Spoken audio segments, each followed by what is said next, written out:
Welcome back to the DiMera channel, your ultimate source for all things Salem. Today is a beautiful Friday, and we are diving headfirst into the absolute madness erupting in our favorite town. We have to start with the absolute disaster that just went down at Alex and Stephanie's apartment. Can you believe it? We all knew that Stephanie Kyriakis keeping a loaded gun in the house was going to end in tragedy, and we were right. Stephanie, who is still suffering from severe, crippling PTSD after being kidnapped by that absolute psycho Owen Kent, woke up groggy and terrified to the sound of a key turning in her door. And what does she do? She grabs her gun and fires at the intruder. But the intruder wasn't a threat at all. It was Joy Wesley using a spare key that Alex handed over without even telling his wife. Thank God Stephanie missed, but the emotional damage is completely done. This is a massive plot twist that is going to shake the Kyriakis family to its core. Let's be real for a second about Alex Kyriakis. I am absolutely furious with him right now. What do you guys think? Is he the most clueless husband in Salem history? Instead of comforting his deeply traumatized wife who just had the scare of her life, Alex is actually trying to convince Joy to just forgive and forget this little attempted murder. He is desperately downplaying the situation, asking Joy what the odds are of it happening again. Are you kidding me? Alex is acting like a complete fool, but if we look at his psychological profile, it makes a twisted kind of sense. Alex was abandoned by his biological mother, Angelica Devereaux, and raised by Justin. He has this deep, unhealed wound of abandonment, which makes him desperately obsessed with keeping his newfound daughter, Kelsey, close to him. He is so terrified of losing his baby that he is literally throwing his traumatized wife under the bus to appease his baby mama. And you won't believe what happens next with Joy Wesley. Joy is understandably upset, crying about what would have happened if she had been holding baby Kelsey when the gun went off. But let's not pretend Joy is some innocent victim here. She is the daughter of Craig and Nancy Wesley. That manipulative, scheming DNA is in her blood. A lot of fans think Joy is just a scared mother, but I'm telling you, she is going to use this near-death experience as the ultimate leverage. She has been looking for a way to pull Alex away from Stephanie, and Stephanie just handed her the perfect weapon on a silver platter. I predict Joy is going to demand full custody, or demand that Stephanie be banned from the baby, forcing Alex to choose between his marriage and his child. But here's the kicker. Stephanie's not fighting this battle alone. Steve and Kayla are immediately circling the wagons to protect their daughter. Patch and Sweetness are legacy characters who do not play around when their kids are in danger. Remember years ago when they literally covered up a murder after their son Joey killed Ava Vitale? Steve and Kayla will go to the ends of the earth, break any law, and crush anyone who threatens their children. They know Stephanie is technically responsible for firing the weapon, but they also know she is a victim of severe trauma.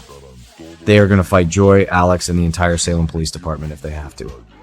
The mama bear energy Kayla is about to unleash is going to be epic. Now, we desperately need to pivot to the DiMera mansion because the deception happening there is making my blood boil. Kat Green is pushing her dangerous agenda against EJ DiMera even further, and I think this is a huge mistake. Kat is feeding EJ a massive, manipulative lie. She is trying to convince him to hand over the experimental Versavix resurrection drug by claiming she needs it for her sick mother. It is a complete fabrication.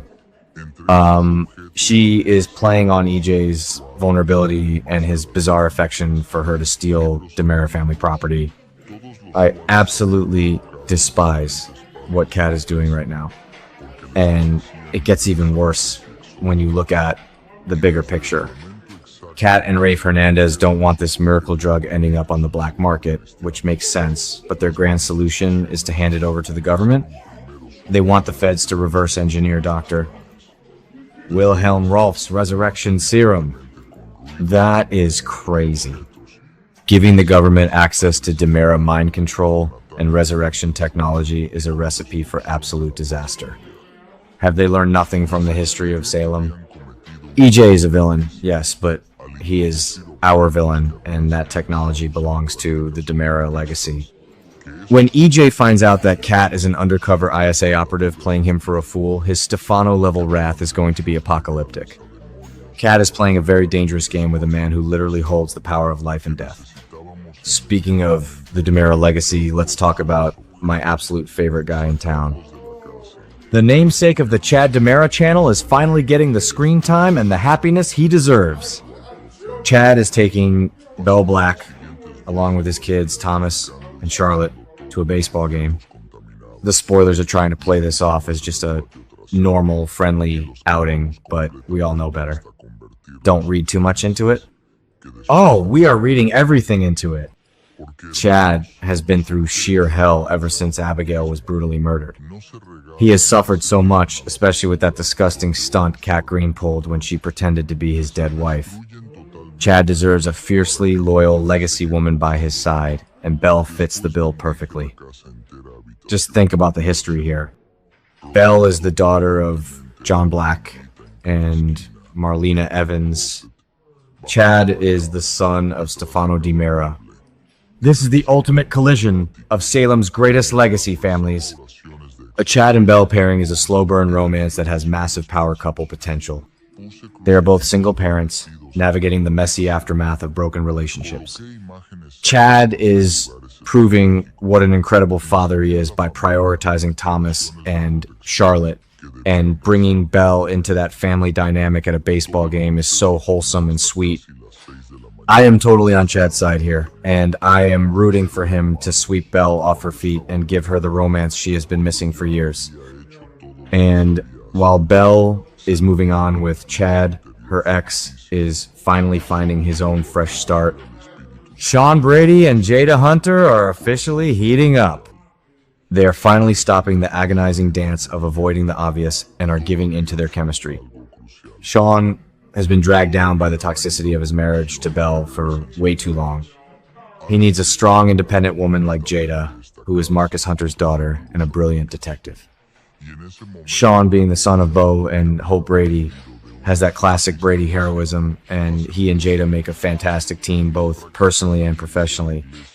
It is so refreshing to see Sean smiling and moving forward. This entire week is setting up some explosive summer storylines.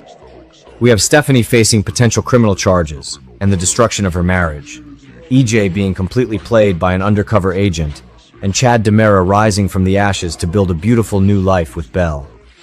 The stakes have literally never been higher. What do you guys think? Is EJ going to discover Kat's betrayal before she steals the drug?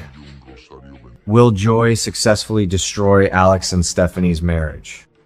Let me know all your wild theories. Keep watching the Chad DiMera channel for all your Salem updates.